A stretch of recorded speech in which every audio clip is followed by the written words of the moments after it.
Amber Brown Goes Forth, the Final Chapters. Chapter 11. Dear Justin, thanks for writing to me. I wish you were here. You probably wouldn't like being here because I'm in detention, which I got because I lost my head in elementary extension. Oh, I added the used gum you mailed to me to our gum ball. It was a good idea to put a wet paper towel around it and put it in a baggie. It did leak a little. I'll keep adding to the ball too. I just wish that you could add the gum yourself. I also wish your handwriting was better. I wish to ask you a few questions about your new school's lunch menus, since it's so hard to read your handwriting. Do they serve worm rolls or warm rolls? Do you really have to eat pimpled feet, or was it pickled beets? Either one sounds gross. Do the kids at your school really call the cafeteria hamburger that?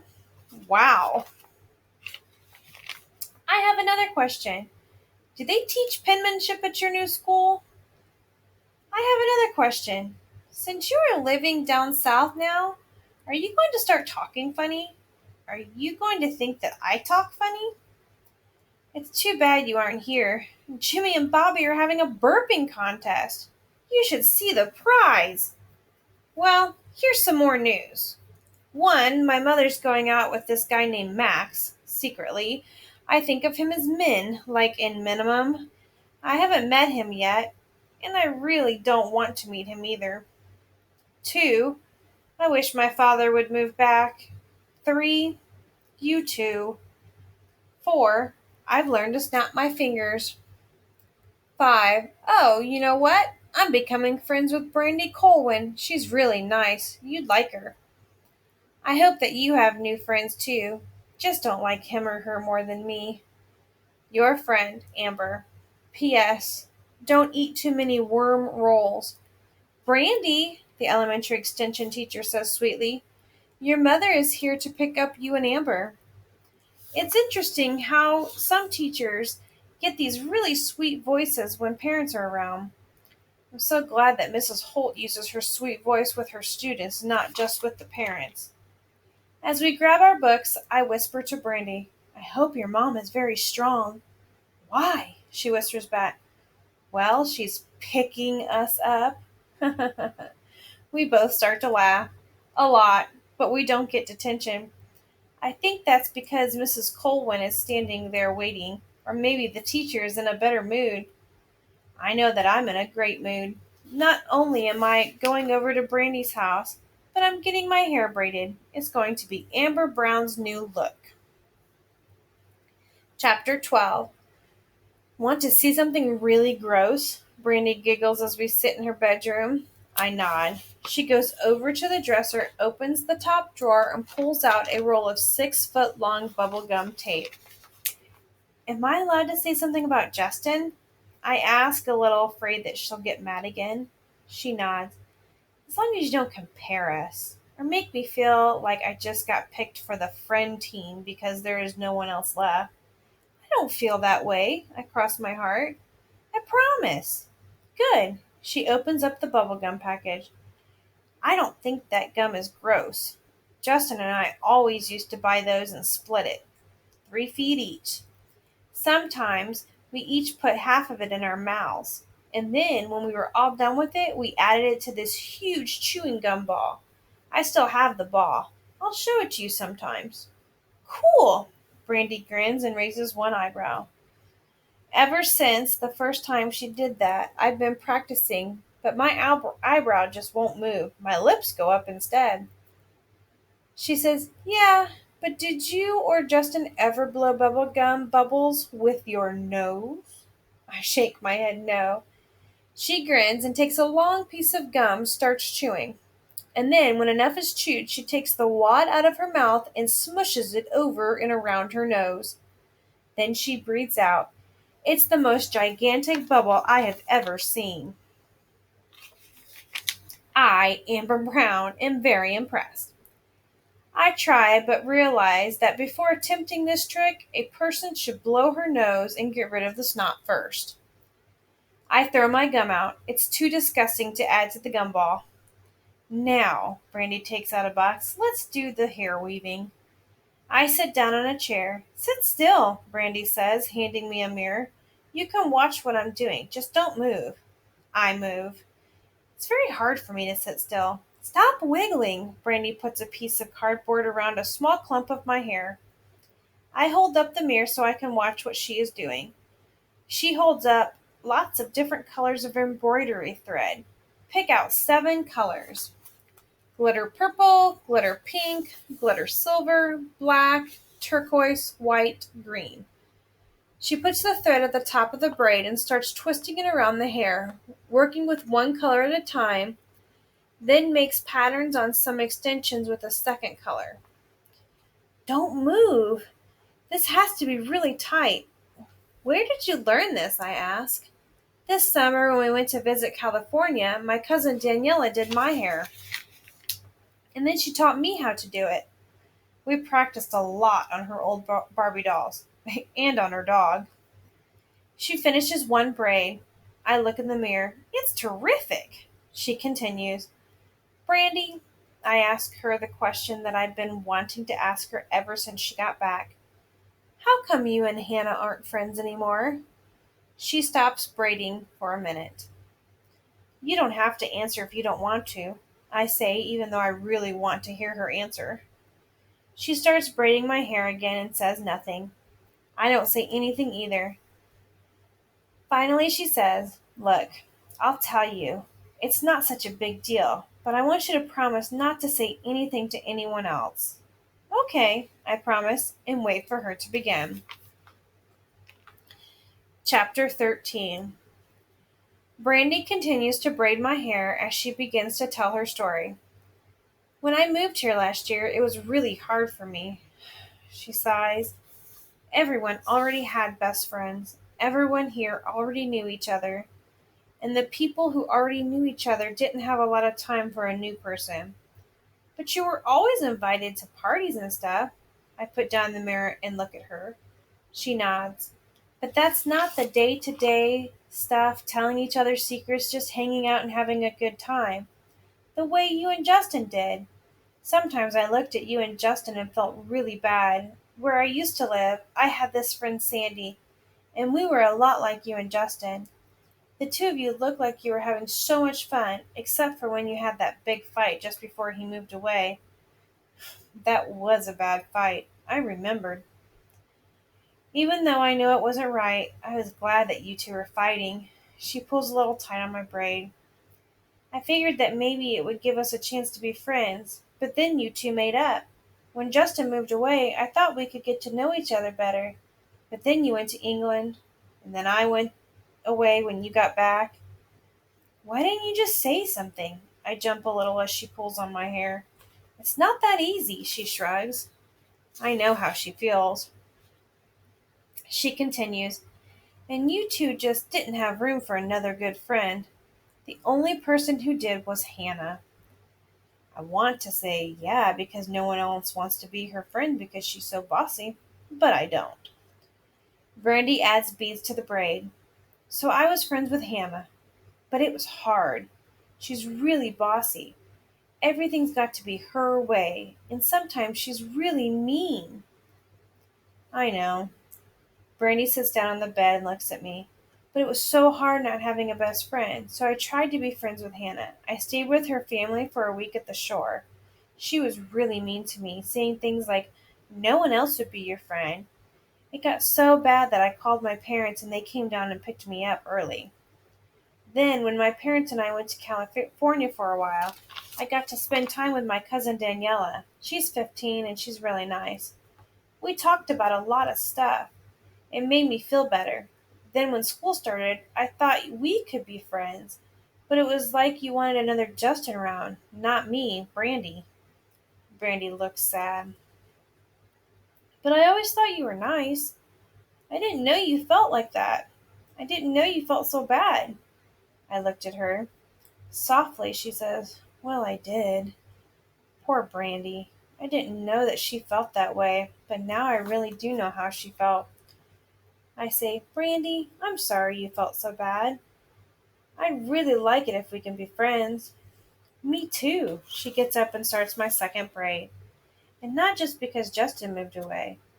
Thanks. She tickles my nose with my hair. And I want to be friends with you not just because I moved away from Sandy. I think about how Brandy and I do different things than Justin and I did. Somehow I don't think hair braiding is something he would be interested in. And Brandy likes to read more books than he did. She talks about how she feels. That's not something that Justin likes to do. I do miss him a lot, though. There will never be another Justin, but there would never be another Brandy either. Brandy says, if some new kid moves here, let's be nice to them, even if we do become best friends. I nod and I think about all the kids who have best friends move away. I think about all the kids who have to move away. I bet it's hard for all of them. I wonder if it's hard for grown-ups when their friends move away. I think about how Justin's mom was my mom's friend, and she moved away. And now my dad moved away. And even though my mom and dad are definitely not best friends when they split up, I wonder if my mom needs a new best friend too. I wonder if Max is the new best friend. It's not something easy for me to think about right now. Brandy finishes the second braid. I think about how she said we might become best friends. I guess that's something that doesn't always happen right away, by snapping your fingers. Oh, well, I learned to snap my fingers. It just took practice. So I, Amber Brown, can learn how to be a best friend. Whoops, snap, I hope. Brandy hands me the mirror. The two braids look wonderful. I love them, I say.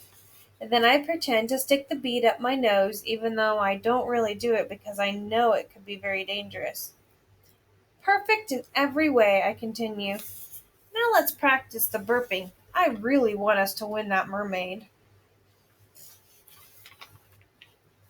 Chapter 14. I press the stone on the mermaid's stomach and she makes her strange sound. It makes me laugh. I look at her long, thick blonde hair, wonder if Brandy and I should give her braids with threads and beads too. I wonder what Gregory Gifford is doing with his mermaid, the burping trophy one. That boy burped 92 times to win it. Then he burped the alphabet. He is definitely the burp champion of our school, if not the whole world. I didn't even come close to his score. I burped 30 times and then I got the hiccups. When Gregory got the mermaid, he pretended she was a karate mermaid and had her making chopping motions all to the boys. Then he drop kicked her and the boys played touch football with her. I really wanted that mermaid. When I got home, I told my mom that I'd lost. She didn't seem too upset and said that she hoped that now my burping days were over. I burped at her, and then that was it, until now. She's just given me a present, and I've opened it. And it's the mermaid. I'm so excited. Wait until I tell Brandy. It's going to be such a fun friend sharing thing. Thanks, Mom, I grin at her. You're the best. Read the card, she said softly. I read the card. Your mom said you really wanted this, so I got you one. I hope you like her, and I hope that you like me when we meet. Max. I put the mermaid down. I don't want it. My mother says, Amber, in a soft, sad voice.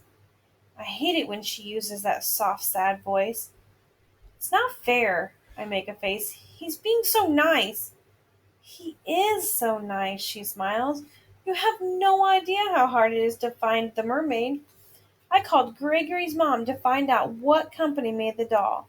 And then Max called the company to find out where he could buy it. And he called 5 stores before he found one that had it and would send it to him special delivery. I look at the mermaid. It's just a dumb doll. I'm getting too old for dolls anyways, especially for dolls that are bribes. Amber, my mother uses that voice again. Max just wanted to do something that would make you happy, to make me happy, to make all of us happy. And he just wants to meet you. She looks as sad as her voice sounds. She looks sad, real sad, Not the kind of sad that moms sometimes pretend when they want to get their kids to do something. I guess she needs to make new friends too. And Max is that new friend. It looks like he's not going away. I look at the doll and think again about how Brandy is going to laugh when she sees the mermaid. Now we'll be able to share it. I think about how it would have been even better if I had won the other one for burping. It would have been even better if my dad had gotten the mermaid for me.